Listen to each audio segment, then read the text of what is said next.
అన్న జూబ్లీస్లో ఓటేసారనే? ఓటు జూబ్లీస్కి వేసాము. ఏ పార్టీకి వేసారన్న? ఎవరైతే మంచి పని చేస్తారో వాళ్ళకి వేసాం. ఎవరైతే పని చేస్తారో వాళ్ళకే వేసారు. అంటే ఇప్పుడు ఎలాంటి అభివృద్ధి కావాలనుకుంటున్నారా ఇక్కడ? రోడ్లు మంచిగా కావాలా, కొంచెం డెవలపింగ్ చేయాలి. ఎవరైతే చేస్తారో వాళ్ళకి వేసాం. ఎవరైతే చేస్తానంటారో వాళ్ళకి వేసాం. అంటే ఇప్పుడు ఎవరైతే హామీ ఇచ్చారో వాళ్ళు పక్కా చేస్తారంటారా? చేస్తాం, నమ్మకం ఉంది, చేస్తాయని వేసాం. ఇక్కడ ప్రధాన సమస్యలు ఏమేమి ఉన్నాయి జూబ్లీస్లో? రోడ్లు బాగాలేవు, కొద్దిగా డ్రైనేజ్ ప్రాబ్లం ఉన్నాయి. ఇప్పుడు చేస్తున్నారు, ఇప్పుడు చేస్తున్నారు. స్టార్ట్ అయినాయి, పనులు స్టార్ట్ అయినాయి, శాంక్షన్ అయినాయి. కొద్దిగా చేస్తున్నాం, వర్క్ చేస్తున్నాం. బోడబండలు అయితే చేస్తున్నాం, పనులు జరుగుతున్నాయి, పనులు నడుతున్నాయి. పనులు నడుస్తున్నాయి. ఎలక్షన్ అయినాక అవుతాయి. అంటే ఇప్పుడు గోపీనాథ్ గారు 3 సార్లు ఎమ్మెల్యే గెలిచారు కదా బీఆర్ఎస్ నుంచి. గోపీనాథ్ గారు ఎలాంటి అభివృద్ధి పనులు చేశారు ఇక్కడ? బోడబండలు ఏం కాలేదు, బోడబండలు ఏం చేయలేదు ఇక్కడ. మా ఏలైతే బోడబండలు ఏం చేయలేదు. ఇంకా బోడబండలో ఎలాంటి అభివృద్ధి చేయలేదు.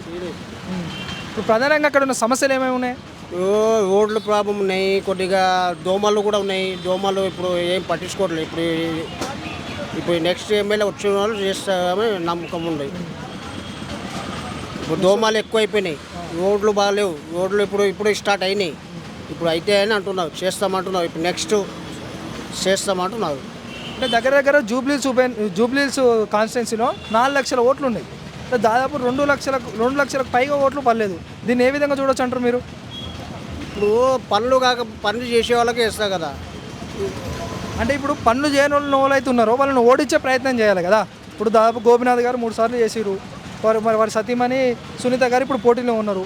వారు చేయకపోతే వాళ్ళని ఓడించే ప్రయత్నంలో అందరు కలిసి వేరే పార్టీకి మద్దతు ఇవ్వాలి కదా. అంటే ఓట్లు వేయకపోవడం ఎవరి ఇష్టం వాళ్ళే కదా. ఎవరు చెప్పాలి, మనం చెప్పేంటే లేదు కదా. ఎవరి ఇష్టం, నా ఇష్టం నాకు ఉంటుంది, ఎవరి అట్లా ఉంటుంది కదా. మా ఏరియాలో నేను చెప్తున్నా, రోడ్ ఇప్పుడు స్టార్ట్ అయినాయి, చేస్తామంటున్నావు. చేస్తారని నమ్మకం మాకు. మరి ఇప్పుడు ఎవరు గెలుస్తారంటారు మరి జూబ్లీస్లో? నవీన్ యాదవ్ గెలుస్తారు. నవీన్ యాదవ్ గెలుస్తారంటారు పక్కా. అంటే ఎంత మెజార్టీతో గెలగలుగుతారా, లేకపోతే అంటే తక్కువ 25 నుంచి 30 పక్కా. 25,000 నుంచి 30,000 ఓట్ల మెజార్టీతో గెలవబోతుంది పక్కా. ఆయన నెక్స్ట్ ఎమ్మెల్యే మాకు. ఓకే అండి, థ్యాంక్ యూ.